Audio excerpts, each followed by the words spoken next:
आज इस वीडियो में हम बात करने वाले हैं क्षेत्रीय असंतुलन के बारे में। क्षेत्रीय असंतुलन यानी कि अलग अलग क्षेत्रों में उनकी भौगोलिक और आर्थिक स्थिति की वजह से जो अलग अलग प्रभाव होते हैं, कुछ क्षेत्र पिछड़े हो जाते हैं, कुछ क्षेत्र ज़्यादा विकसित हो जाते हैं।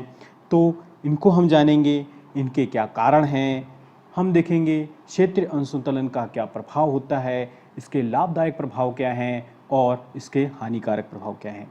हेलो फ्रेंड्स, मैं शशांक थूल आप सभी का द थूल एकेडमी में बहुत बहुत स्वागत करता हूं। आप हमसे जुड़ सकते हैं फेसबुक के माध्यम से, टेलीग्राम के माध्यम से और व्हाट्सएप के माध्यम से। हम यहां पर एमपीपीएससी मेंस के इकोनॉमी यानी अर्थव्यवस्था वाले सेक्शन को डिस्कस कर रहे हैं। तो चलिए आइए शुरू करते हैं आज का लेक्चर। आज हम देख रहे हैं क्षेत्रीय असंतुलन। क्षेत्रीय असंतुलन की अगर मैं बात करूं तो क्षेत्रीय असंतुलन से आशय है उस भौगोलिक व आर्थिक स्थिति से जहां एक क्षेत्र का विकास ज़्यादा होता है और दूसरा क्षेत्र विकास में पिछड़ जाता है। जैसे कि देखिए, भारत की अगर मैं बात करूं तो भारत एक विविधता वाला देश है। यहाँ पर काफ़ी विविधताएं हैं, सामाजिक स्थिति को लेकर, संस्कृति को लेकर, और अगर उसकी भौगोलिक स्थिति देखी जाए तो उसको भी लेकर। जैसे कि अगर मैं मध्य प्रदेश की बात करूं तो मध्य प्रदेश की भौगोलिक स्थिति जो है वो आपकी दक्षिण भारत के जो प्रदेश हैं, जैसे मान लीजिए तमिलनाडु की अगर मैं बात करूं या आंध्र प्रदेश की बात करूं तो इनसे अलग है। वहीं अगर मैं बात करूं मध्य प्रदेश की, अगर मैं तुलना करूं जो उत्तर के राज्य हैं, जैसे मान लीजिए मैं अगर मध्य प्रदेश की तुलना हिमाचल प्रदेश से नहीं कर सकता, मैं मध्य प्रदेश की तुलना राजस्थान से नहीं कर सकता। तो इस प्रकार से जो भौगोलिक स्थिति अलग अलग हुई है, उसी प्रकार से अगर हम इन राज्यों की या इन क्षेत्रों की तुलना उनके आर्थिक विकास से करें तो आर्थिक विकास में भी आप पाएंगे कि कुछ राज्य ऐसे हैं जिन्होंने काफ़ी अच्छा आर्थिक विकास प्राप्त किया है, वहीं कुछ राज्य ऐसे हैं जो आर्थिक विकास में पिछड़ गए हैं। उदाहरण के तौर पे आप देखिए, जैसे यूपी बिहार का इलाका हो गया और अपना झारखंड वाला इलाका हो गया, उड़ीसा के कुछ इलाके हो गए, तो ये क्या है, आर्थिक विकास में पिछड़ गए हैं। वहीं आप गुजरात की बात करें, महाराष्ट्र की बात करें, तमिलनाडु की बात करें तो ये क्या है, ये आर्थिक विकास में आगे हैं। ये तो हुई राज्यों की बात। अगर मैं मध्य प्रदेश के अंदर ही बात करूं तो मध्य प्रदेश में आप देखेंगे कि मध्य प्रदेश के अंदर भी कई सारे ऐसे क्षेत्र हैं, कुछ ज़िले हैं, ऐसे कुछ ज़िले हैं जिन्होंने काफ़ी अच्छी आर्थिक प्रगति प्राप्त की है। जैसे अगर मैं बात करूं, हमारा इंदौर हो गया, हमारा भोपाल हो गया, ये क्या है, ये आर्थिक विकास में आगे हैं अन्य ज़िलों की अपेक्षा।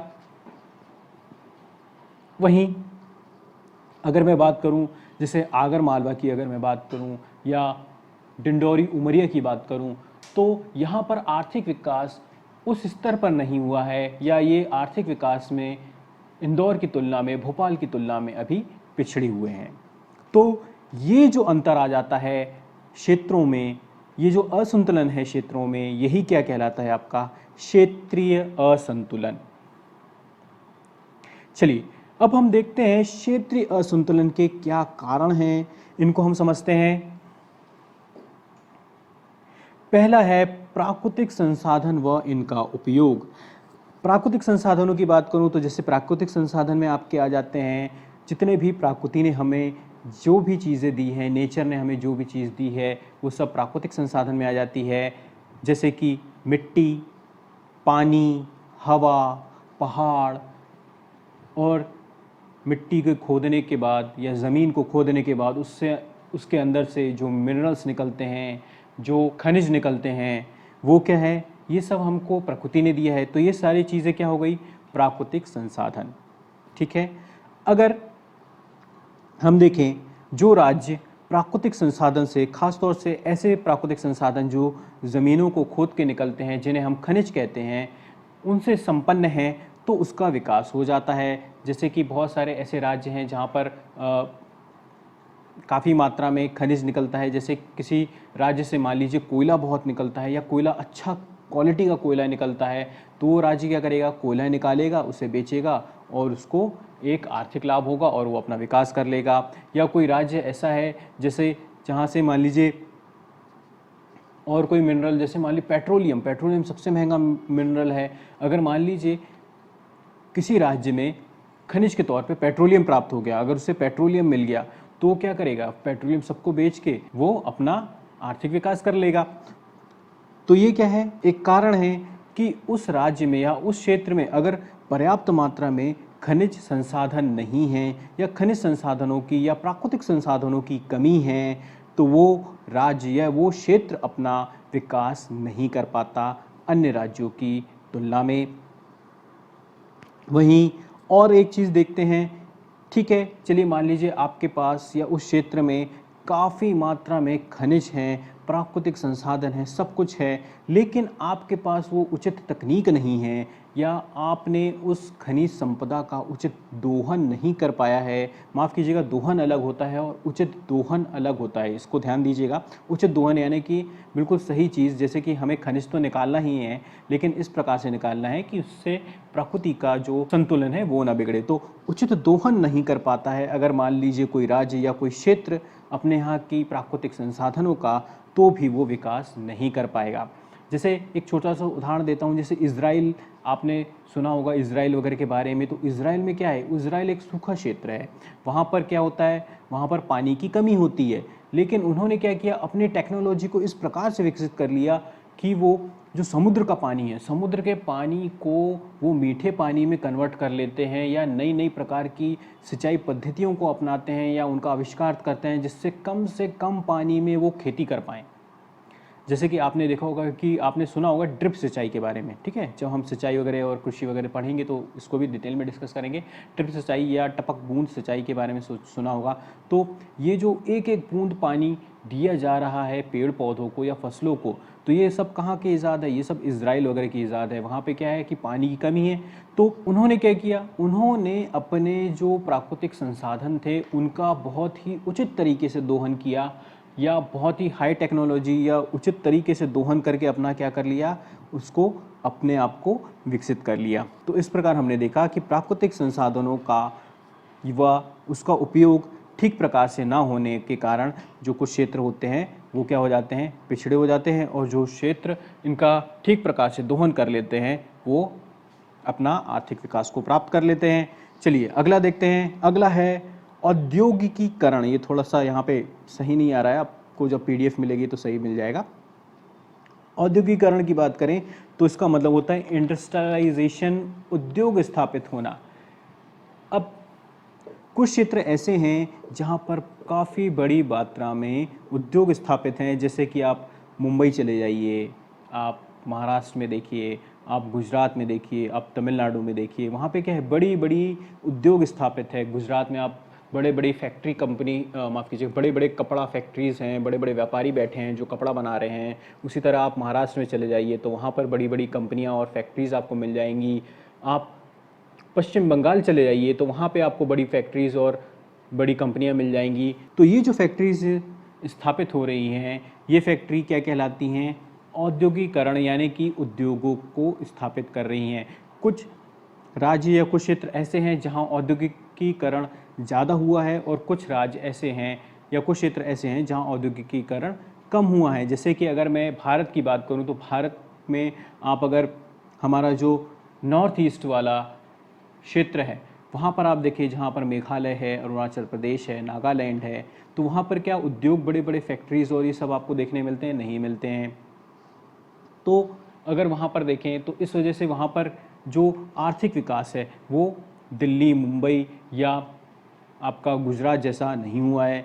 वहीं अगर मैं अपने प्रदेश की बात करूं तो जैसे इंदौर, भोपाल वाला जो इलाका है जिसको हमने डिस्कस किया, वहाँ पर आपने नाम सुना होगा, मंडीदीप का नाम सुना होगा, ठीक है, और रायसेन का नाम सुना होगा। तो यहाँ पर क्या है, यहाँ पर काफ़ी सारे उद्योग हैं, यहाँ उद्योग क्षेत्र जो हैं वो विकसित अवस्था में हैं। तो इस वजह से यहाँ का जो आसपास का इलाका है उसने क्या किया है, उसने आर्थिक विकास को प्राप्त किया है। वहीं और दूसरे क्षेत्र आप देख लीजिए, जैसे आपका उमरिया हो गया, अगर मालवा हो गया, और हमारा डिंडोरी या इस टाइप के जो पिछड़े हुए हमारे जो क्षेत्र हैं वहाँ पर क्या है, वहाँ पर क्या बड़ी बड़ी फैक्ट्री स्थापित हैं, वहाँ पर बड़ी बड़ी फैक्ट्रीज़ नहीं हैं। इस वजह से वहाँ का जो आर्थिक विकास है वो उस प्रकार से नहीं हो पाया है। चलिए अगला देखते हैं, कृषि क्षेत्र। कृषि क्षेत्र की अगर बात करूँ तो हमारे देश में एक बहुत बड़ी जनसंख्या में लोग कृषि क्षेत्र से संबंधित हैं। अगर खाद्यान्न की दृष्टि से हम देखें तो खाद्यान्न की दृष्टि से भी अलग अलग क्षेत्रों में असंतुलन पाया जाता है। जैसे कि एक तो वहाँ पर जो प्रकृति है उसके हिसाब से वहाँ पर खेती की जाती है, यानी कि जिस प्रकार की वहाँ पर मृदा होगी, जिस प्रकार की वहाँ जलवायु होगी, जिस प्रकार का वहाँ पर मृदा की उर्वरकता होगी, यानी कि जिस प्रकार की वहाँ की मिट्टी की शक्ति होगी, उस प्रकार की वहाँ पर फसलें उगाई जाती हैं। तो ये भी आपका क्षेत्रीय असंतुलन को पैदा करती है या उसका कारण बनती है। जैसे कि एक छोटा उदाहरण देता हूँ, हमारा जो पंजाब वाला इलाका है, आपने हरित क्रांति के बारे में सुना होगा, तो हरित क्रांति के बारे में आपने पढ़ा होगा कि हरित क्रांति का जो सबसे ज़्यादा लाभ हुआ वो पंजाब वाले क्षेत्र में हुआ। पंजाब वाले क्षेत्र में क्यों हुआ? क्योंकि आप पंजाब में देखिए कि पंजाब की मिट्टी जो है वो बहुत उपजाऊ है। तो उपजाऊ होने की वजह से जब वहाँ पे कोई किसान खेती करता है, किसानी करता है, तो अब एक बीज उसने लगाया, अब उस एक बीज से उसको 100 बीज प्राप्त हुए, यानी कि उसकी जो फसल है वो क्या हो गई, 100 गुना हो गई। वहीं अगर कोई ऐसा दुर्गम क्षेत्र है या आपका राजस्थान वाला इलाका हो गया या हमारे मध्य प्रदेश के भी कुछ क्षेत्र ऐसे हैं जहाँ पर कृषि या मृदा की जो उपज है या उसकी जो शक्ति है वो थोड़ी सी कम है। अगर वहाँ पर किसी ने मान लीजिए एक बीज लगाया और फिर उस एक बीज से उसे मान लीजिए सिर्फ 10 ही बीज प्राप्त हुए, यानी कि उसकी फसल क्या होगी, 10 गुना ही हो पाएगी। तो इस प्रकार से क्या होता है, जो कृषि क्षेत्र होते हैं, अगर वो कृषि क्षेत्र अच्छे फले फूल रहे हैं तो उस क्षेत्र का क्या हो जाता है, विकास हो जाता है। चलिए आगे बढ़ते हैं। अगला हम देखते हैं सामाजिक ढांचा। सामाजिक ढांचे की अगर मैं बात करूं तो हमारा देश, जैसा कि मैंने आपको पहले बताया, हमारा देश विभिन्नताओं से भरा हुआ है। यहाँ पर अलग अलग किस्म की संस्कृति है, अलग अलग भाषाएं हैं, अलग अलग बोलियां हैं। तो इस प्रकार की जो सामाजिक विषमताएं हैं ये भी कभी कभी आपका क्षेत्रीय असंतुलन को पैदा करती हैं। जैसा कि अगर मैं भारत के उत्तर पूर्व की बात करूं तो उत्तर पूर्व यानी हमारा जो नॉर्थ ईस्ट वाला इलाका है, जहां पर आपको नागालैंड, असम, अरुणाचल प्रदेश, मेघालय, सिक्किम ये जो देखने मिलते हैं, यहाँ पर क्या होता है, यहाँ पर ये जो छोटे छोटे जनजातीय समूह हैं जो पिछड़े इलाकों में रह रहे हैं या जो अभी भी आधुनिक समाज से दूर रह रहे हैं, तो इनकी खुद की एक सामाजिक ढांचा है। ये अपनी सामाजिक ढांचे से बाहर नहीं आ पाते, आधुनिकता को नहीं अपनाते हैं। तो इस वजह से भी क्या होता है, इनका जो विकास है वो अवरुद्ध हो जाता है या इन क्षेत्रों का भी विकास अवरुद्ध हो जाता है। मध्य प्रदेश की अगर हम बात करें तो आपने पढ़ा होगा कि मध्य प्रदेश भी क्या है, एक जनजातीय बाहुल्य क्षेत्र है। यहाँ पर भी काफ़ी सारी जनजातियाँ रहती हैं। तो ये जो जनजातियाँ हैं ये इनका एक सामाजिक ढांचा है, इनका एक अपना क्षेत्र है जिससे ये बाहर नहीं आती हैं, आधुनिकता से ये दूर हैं, आधुनिकता को ये कम ही अपनाते हैं, ये अपने ही क्षेत्र में रहना पसंद करते हैं। इस वजह से इन क्षेत्रों में काम करना या आधुनिकता को लाना एक कठिन बात हो जाती है, एक चुनौतीपूर्ण बात हो जाती है। इस वजह से ये जो क्षेत्र हैं इनका पर्याप्त विकास नहीं हो पाता है। चलिए अगला देखते हैं। अगला है क्षेत्रीय नियोजन का ना होना। क्षेत्रीय नियोजन की अगर बात करूं तो जैसे कि जो योजनाएं बना दी जाती है या चाहे वो राज्य स्तर पे बने या आपके केंद्र स्तर पर बने, तो वो योजनाएं किस प्रकार से बनाई जाती है, वो योजनाएं इस प्रकार से बनाई जाती है कि वो एक योजना बना दी कि हमको ये काम करना है, तो उसको हर जगह एक ही प्रकार की योजना को जारी कर दिया जाता है। यानी कि जिसको हम कहते हैं कि भाई एक ही जूता सबके पैर में पहनाने वाली बात हो जाती है। तो होता क्या है कि अब जैसे मान लीजिए राज्य स्तर की भी बात करूं तो राज्य स्तर पे भी मान लीजिए राज्य सरकार ने या राज्य के जो अधिकारी हैं उन्होंने कोई नियोजन बनाया या कोई योजना बनाई या कोई प्लान लेके आया, तो वो क्या करेंगे, वो पूरे ऐसा प्लान बनाएंगे वो जो पूरे प्रदेश में एक साथ लागू कर देंगे। तो होता क्या है कि पूरे प्रदेश की क्या वहाँ की जो संस्कृति है वो एक जैसी है, क्या वहाँ की जो आवश्यकताएं हैं वो एक जैसी है, क्या वहाँ की भौगोलिक स्थिति एक जैसी है, क्या वहाँ की परिस्थितियाँ एक जैसी है, नहीं है। तो इस वजह से क्या होता है कि ये जो प्लान या ये जो योजनाएं लाई जाती हैं वो कुछ क्षेत्र में सफल हो जाती हैं और कहीं कुछ क्षेत्र में वो असफल हो जाती हैं, या जो प्रॉपरली या सही रूप से उनका वहाँ पर नियोजन होना है या उनको वहाँ पर प्लान करना है, तो वो वहाँ पर उस प्रकार से नियोजित नहीं हो पाती हैं जिस प्रकार से वहाँ पर होना चाहिए। तो इसका समाधान ये है कि जब भी कोई योजनाएं लाई जाए या कोई नियम या कोई प्लान बनाया जाए तो उसको इस प्रकार से बनाया जाए जो उस पर्टिकुलर क्षेत्र के लिए आवश्यक हो, उस पर्टिकुलर क्षेत्र की आवश्यकताओं या ज़रूरतों को ध्यान पर रखकर बनाया जाए। चलिए अगला देखते हैं। अगला है सहायक ढांचा। सहायक ढांचों की बात करूं तो एक विकास करने के लिए, किसी राज्य को विकास करने के लिए कई सारे सहायक ढांचों की आवश्यकता होती है, जिसमें होता है आपका रोड, एयरपोर्ट्स, उसके बाद ट्रांसपोर्टेशन, तो कम्युनिकेशन, एजुकेशन, हेल्थ, उसके बाद एनर्जी यानी कि ऊर्जा, ये सारी चीज़ें की आवश्यकता होती है। अब इसको देखते हैं, जैसे कि हम पहले चलते हैं एजुकेशन। अगर उस क्षेत्र में शिक्षा नहीं है या शिक्षा का स्तर कमज़ोर है या अच्छे स्कूल नहीं है, अच्छे कॉलेजेस नहीं हैं, तो जाहिर सी बात है वहाँ के लोगों को अच्छी शिक्षा प्राप्त नहीं होगी। जब वो अच्छी शिक्षा प्राप्त नहीं करेंगे तो उनके अंदर काम करने का जो कौशल है वो नहीं होगा, वो अच्छा काम भी नहीं कर पाएंगे। ठीक। दूसरी चीज़ है सड़कों की बात करूँ तो जैसे मान लीजिए कोई कंपनी लगती है, कोई उद्योग होता है, मान लीजिए मैंने कहीं फैक्ट्री लगाई। अब फैक्ट्री लगाने के बाद मुझे फैक्ट्री में कच्चे माल की आवश्यकता है। जैसे मैंने मान लीजिए मैंने कपड़े की फैक्ट्री लगाई। अब कपड़े के लिए फैक्ट्री लगाया मैंने, तो कपड़ा कैसे बनेगा? धागों से बनेगा। अब धागा खरीदने के लिए या धागों को मंगाने के लिए मान लीजिए जैसे मैंने गुजरात से धागे मंगाए।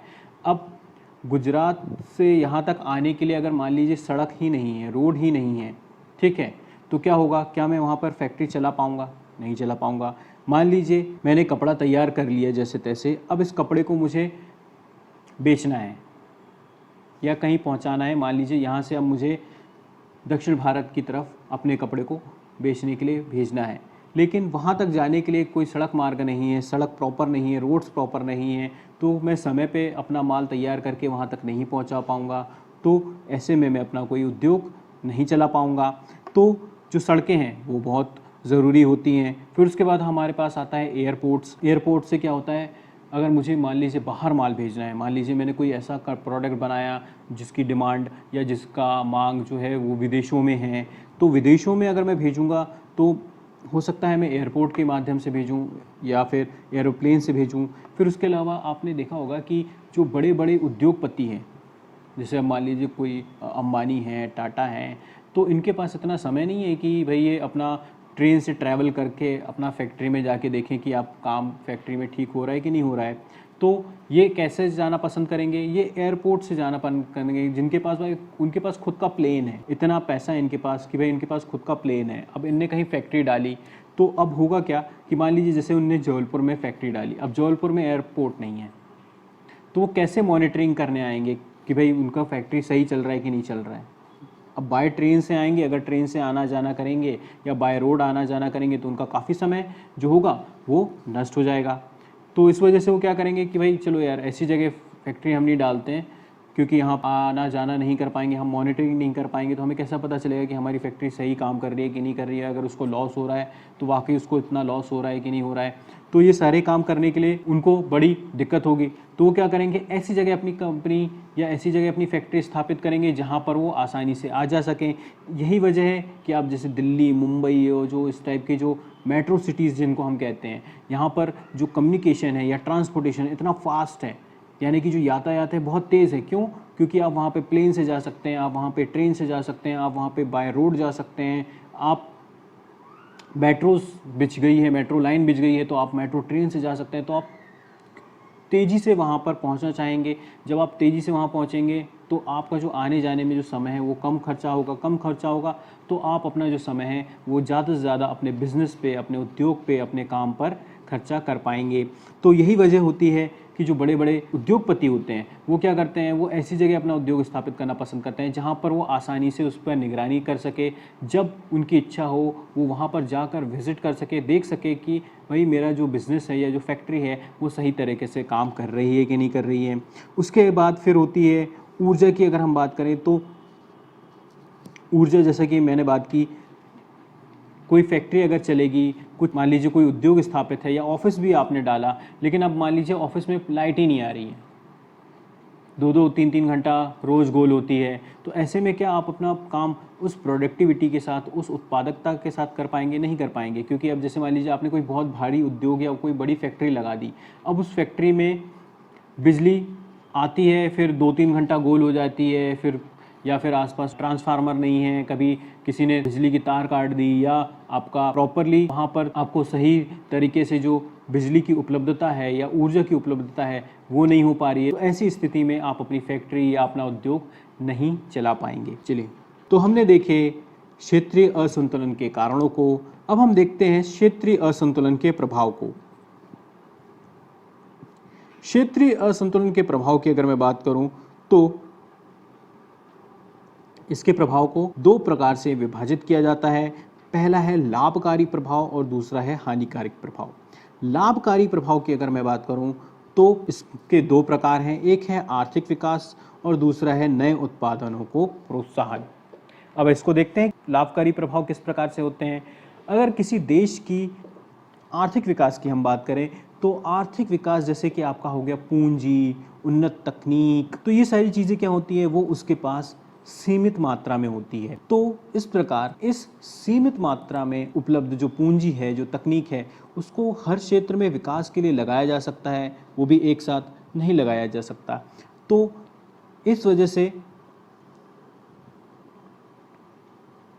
जो उपलब्ध साधन है, चाहे वो पूंजी हो या तकनीक हो, तो उसको हम ऐसी जगहों में या ऐसे क्षेत्रों में लगाते हैं जहां से अधिक लाभ या अधिक से अधिक उत्पादन संभव हो सके। उसको थोड़ा और सरल शब्दों में देखते हैं या समझते हैं। जैसे कि मान लीजिए आपके पास पैसा है और आपके पास कोई नई टेक्नोलॉजी है या कोई नए तरीके का प्रोडक्ट की आप फैक्ट्री डालना चाहते हैं।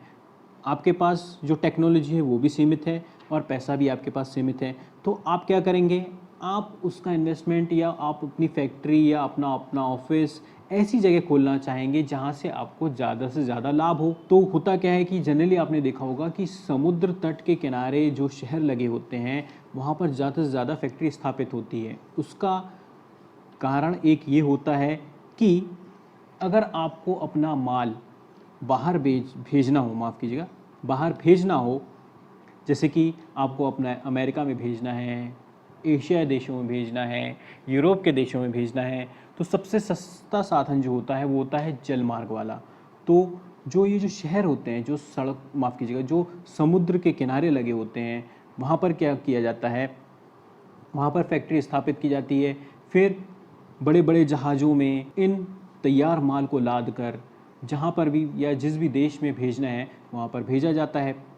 तो ये क्या पड़ता है, ये बड़ा आसान और सरल पड़ता है। इसी प्रकार से अगर कोई फैक्ट्री आपने समुद्र के किनारे लगाई है तो उसका एक लाभ और मिलेगा कि जैसे मान लीजिए आपको कोई कच्चा माल मंगाना है, मान लीजिए आपको अफ्रीका के किसी देश से कोयला मंगाना है, तो समुद्र के मार्ग से आपको ये आसान और सस्ते उपाय से ये आप तक जो कोयला है वो पहुंच जाएगा। और फिर आप क्या करेंगे, सीधा उसको जो डॉक यार्ड होता है, जो बंदरगाह है, वहाँ से आप अपना कोयला ले लेंगे और सीधा सीधा उसको अपनी फैक्ट्री में भेज देंगे। तो ये आपको क्या पड़ेगा, बड़ा सस्ता पड़ेगा। उसी प्रकार से अगर मान लीजिए अगर आपने देश के जो मध्य भारत या मध्य प्रदेश के में आपने फैक्ट्री डाल ली और अब आपको माल मंगाना है, मान लीजिए वही कोयला जो अफ्रीका से आप मंगा रहे थे तो वो आपको मंगाना है, तो आपको कहाँ मंगाना पड़ेगा, समुद्र तट से लगे हुए किसी शहर में, या कि आप मुंबई में मंगवाएंगे या फिर आप चेन्नई में मंगाएंगे या इस तरह के किसी शहर में आप मंगाएंगे और फिर वहाँ से फिर वो ट्रांसपोर्ट होके सड़कों के माध्यम से आपकी फैक्ट्री तक पहुँचेगा। तो ये क्या पड़ेगा, ये आपको काफ़ी महंगा पड़ जाएगा। तो इससे अच्छा आप क्या करेंगे, इससे अच्छा आप बोलेंगे कि भाई अगर मुझे फैक्ट्री ही लगानी है तो क्यों ना मैं सीधा सीधा मुंबई में लगा लूँ, जहाँ से सीधा सीधा माल मेरे पास आए और वहाँ से मैं सीधा सीधा अपना जो माल आएगा समुद्र के मार्ग से उसको सीधा उठा के अपनी फैक्ट्री में रख दूँगा। या मुझे अगर कोई माल बाहर बेचना है तो अगर आप मध्य प्रदेश में उत्पादन कर रहे हैं तो आप सड़क के माध्यम से फिर उसको कहाँ भेजेंगे, मुंबई में या कलकत्ता में या चेन्नई के किसी बंदरगाह पर। फिर वहाँ से वो पानी के जहाज़ों में लद कर उन देशों की तरफ जाएगा जहाँ पर आपको इनको भेजना है। इस प्रकार से अगर आपके पास सीमित साधन है, सीमित पूंजी है और आपके पास तकनीक भी सीमित है, तो आप एक साथ सारे क्षेत्रों का विकास नहीं कर सकते। आप क्या करेंगे, आप इस सीमित पूंजी को, इस सीमित तकनीक को ऐसी जगह लगाएंगे या ऐसी जगह पर आप स्थापित करेंगे जहां पर आपको ज़्यादा से ज़्यादा लाभ हो। तो ये जो क्षेत्रीय असंतुलन है, इसका एक लाभ ये हो गया कि आपके पास अगर सीमित चीज़ें हैं तो आप क्या कर सकते हैं, सिर्फ उसको वहाँ लगा सकते हैं जहाँ पर आपको ज़्यादा से ज़्यादा लाभ हो। आगे समझ में? चलिए, अगला देखते हैं, फिर है नए उत्पादकों को प्रोत्साहन देना। अब नए उत्पादक की अगर मैं बात करूं तो जैसे जब भी कोई नया प्रोडक्ट आता है मार्केट में, कोई नई चीज़ आती है, तो साधारण तौर पर उसका क्या होता है, उसकी जो लागत होती है वो क्या होती है, अधिक होती है, या उसकी जो प्राइस होती है वो कैसी होती है, वो ज़्यादा होती है, अधिक होती है। तो इस कारण से क्या होता है, तो इस कारण से उस प्रोडक्ट की जो डिमांड होती है या उस प्रोडक्ट को आप ऐसे क्षेत्रों में नहीं बेच सकते जो अविकसित हैं या जहां धन की कमी है। लेकिन जो नए नए प्रोडक्ट हैं वो आप कहाँ बेच सकते हैं, वहाँ वो आप बेच सकते हो ऐसे क्षेत्रों में जहाँ पर धन की अधिकता है, जहाँ लोगों के जेब में पैसा है, तो वो नए नई चीज़ों को ट्राई करना पसंद करेंगे। तो जब वो नई नई चीज़ों को ट्राई करना पसंद करेंगे तो इस प्रकार से जो नए उत्पादक बनाने वाले जो लोग हैं उनको क्या मिलेगा, एक प्रोत्साहन मिलेगा कि हाँ हम कुछ नया ट्राई करेंगे तो वो चीज़ मार्केट में बिकेगी या इस मार्केट में हम वो चीज़ बेच सकते हैं। इसके अलावा ये होता है कि जो भी नए उत्पादक होते हैं या नए उत्पाद होते हैं या कोई भी उत्पाद ले लिया या नया उत्पाद ले लिया, तो होता क्या है कि क्षेत्रीय असंतुलन की वजह से हो सकता है कि एक शहर में या एक क्षेत्र में वो जो नया उत्पाद है वो वहाँ के लोगों को पसंद ना आए या वहाँ के लोग उसे खरीद ना पाएँ या वहाँ के आवश्यकताओं के हिसाब से ना हो। लेकिन क्षेत्रीय असंतुलन की वजह से हो सकता है कि ये जो उत्पाद है ये दूसरी जगह ज़्यादा अच्छे से बिक जाए, दूसरी जगह के लोगों को ज़्यादा पसंद आए या उनकी आवश्यकताओं को वो बेहतर तरीके से पूरा कर पाए। ठीक है, तो ये हमने देखा क्षेत्रीय असंतुलन के दो लाभों को। अब हम देखते हैं इसके हानिकारक प्रभाव को। हानिकारक प्रभाव में हम देखें तो पहला है संसाधनों का अनुचित प्रयोग। क्षेत्रीय असंतुलन के कारण केवल उन्हीं क्षेत्रों के संसाधनों का उपयोग हो पाता है जिसका विकास होता है, शेष क्षेत्रों का जो संसाधन है वो बेकार पड़े रह जाते हैं। जैसा कि मैंने आपको बताया, आपके पास कोयला है लेकिन क्षेत्रीय रूप से आपका जो क्षेत्र है वो विकसित नहीं हो पाया है, तो कोयला जो है वो ज्यों का त्यों पड़ा हुआ है, उसको निकाला नहीं जा रहा, उसकी माइनिंग नहीं की जा रही, उसका यूज़ नहीं किया जा रहा, तो वो क्या है, अगर उसका यूज़ नहीं हो रहा है तो वो क्या है, एक तरह से पत्थर है, मिट्टी है, किसी काम का नहीं है। लेकिन कुछ क्षेत्र जहाँ जो विकसित हैं उन्होंने क्या किया, उनके यहाँ कोयला है तो उनको उसको निकाला, उसको फिर सेल किया, उससे अगर मान लीजिए ऊर्जा बनाई या जो भी काम किया, तो उसने क्या किया, उनने कोयले को प्रोडक्ट के रूप में या उसकी उत्पादक के रूप में उसको कन्वर्ट कर लिया, उसको परिवर्तित कर लिया। तो इस प्रकार से वहाँ क्या हुआ, वहाँ जहाँ और ज़्यादा विकास हो गया। लेकिन जो विकास नहीं कर पाए, वो कोयला नहीं निकाल पाए, तो वो पहले भी पिछड़े थे और ज़्यादा वो पिछड़े के पिछड़े ही रह जाएंगे। तो अगर जो संसाधन हैं उनका उचित प्रयोग नहीं हो पाता है, किसकी वजह से, क्षेत्रीय असंतुलन की वजह से। तो ये पहला एक हानिकारक प्रभाव है। अगला देखते हैं, अगला है क्षेत्रीय संघर्ष। अब कुछ क्षेत्र जो काफ़ी ज़्यादा विकास कर जाते हैं और कुछ क्षेत्र जो बहुत कम विकास कर पाते हैं, तो ऐसी परिस्थिति की वजह से जो क्षेत्रीय संघर्ष है वो बढ़ जाता है। क्षेत्रीय संघर्ष कैसे बढ़ जाता है कि एक अलगाव की भावना पैदा हो जाती है कि भाई वो आदमी जो ज़्यादा विकास कर गया वो अपने आप को फिर एक अलग कैटेगरी का बना लेता है, और जो व्यक्ति जो विकास नहीं कर पाए वो अपने आप को एक अलग वर्ग में स्थापित कर लेता है। तो ये जो अलग अलग वर्ग बन जाते हैं, तो इन वर्गों में क्या होता है, अमीरी, गरीबी और रहन सहन, इन सारी चीज़ों में फ़र्क आने की वजह से एक संघर्ष वाली स्थिति पैदा हो जाती है। और इस संघर्ष वाली स्थिति की वजह से जो नक्सलवाद है, अलगाववाद है या क्षेत्रवाद है, इनको क्या मिलता है, इनको प्रोत्साहन मिलता है, इनको बढ़ावा मिलता है। चलिए अगला देखते हैं। अगला है प्रवासन को बढ़ावा। प्रवासन मतलब होता है जो प्रवासित होते हैं, यानी कि माइग्रेशन जिनको कहते हैं, एक क्षेत्र से दूसरे क्षेत्र में जाने वाले जो लोग होते हैं उनकी मैं बात कर रहा हूँ। जैसा कि बहुत सारे लोग होते हैं जो अपना गांव छोड़कर, अपना शहर छोड़कर दूसरे बड़े शहरों में जाते हैं, महानगरों में जाते हैं, दिल्ली, मुंबई जैसे बड़े बड़े शहरों में जाते हैं अपने रोज़गार के लिए, अपने लिए एक बेहतर जीवन को प्राप्त करने के लिए इन शहरों पे की तरफ बढ़ते हैं।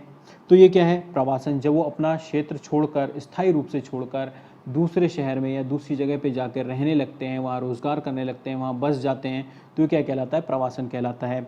तो एक दूसरे हानिकारक प्रभाव इसका ये है क्षेत्रीय असंतुलन का कि अगर मान लीजिए दिल्ली, मुंबई में काफ़ी सारी नौकरियां हैं, काफ़ी सारा अच्छा लाइफ स्टाइल है, एक अच्छा जीवन है, अच्छा स्वास्थ्य है, अच्छी शिक्षा है, तो जाहिर सी बात है जिन क्षेत्रों में ये सारी सुविधाएं उपलब्ध नहीं हैं तो लोग अपना क्षेत्र छोड़कर इन क्षेत्रों की तरफ बढ़ेंगे।